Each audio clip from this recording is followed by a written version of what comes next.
Sinimulan natin ang nangarap. Pangarap na tayong dalawa ay magkasamang tutupad.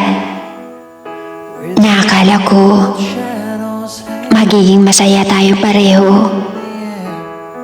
Naakala ko tuparin natin lahat ng mga pangako. Naakala ko tayo na hanggang dulo. Pero sumunod ang buwan. 2,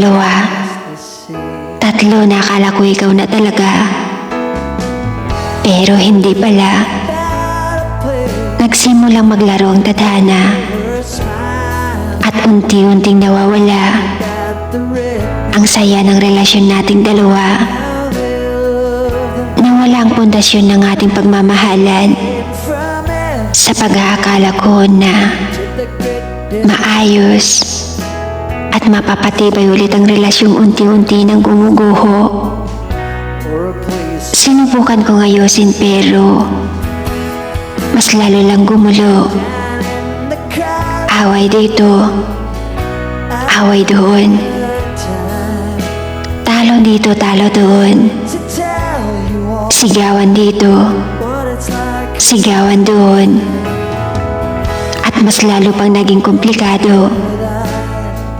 Pero sa kabila ng lahat, hindi ako sumuko.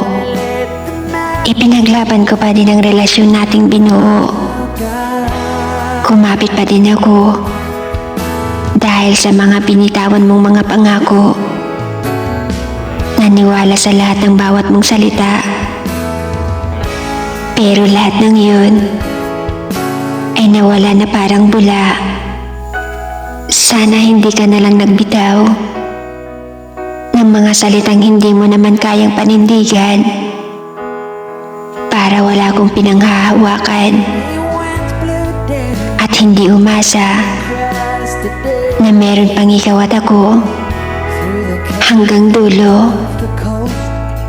Para akong pinako sa krus na hindi lang mga kamay at pako ang nagdurugo, kundi pati na rin ang puso ko. Pero sa kabila ng lahat, hindi pa rin ako sumusuko dahil pinaglalaban ko pa rin ang pagmamahalan na ating binuo na kahit tinuldukan mo na, pinaglaban ko pa rin at nakakapit hanggang dulo. Lahat ginawa ko para makuha ko ulit ang puso mo. Pero sa bawat paglapit ko sa iyo, lalo kang lumalayo. Hindi madali pero kailangang tanggapin na hanggang dito na lang tayo. Kaya bago ako bumitaw, maaari ba kitang makasama kahit 1 minuto lang? Makasama kita hanggang sa paglubog ng araw at masilayan ang huli mong ngiti at matitigan ang iyong mga matang nanununaw at may padama ko ang huling tibok ng puso ko para sa iyo.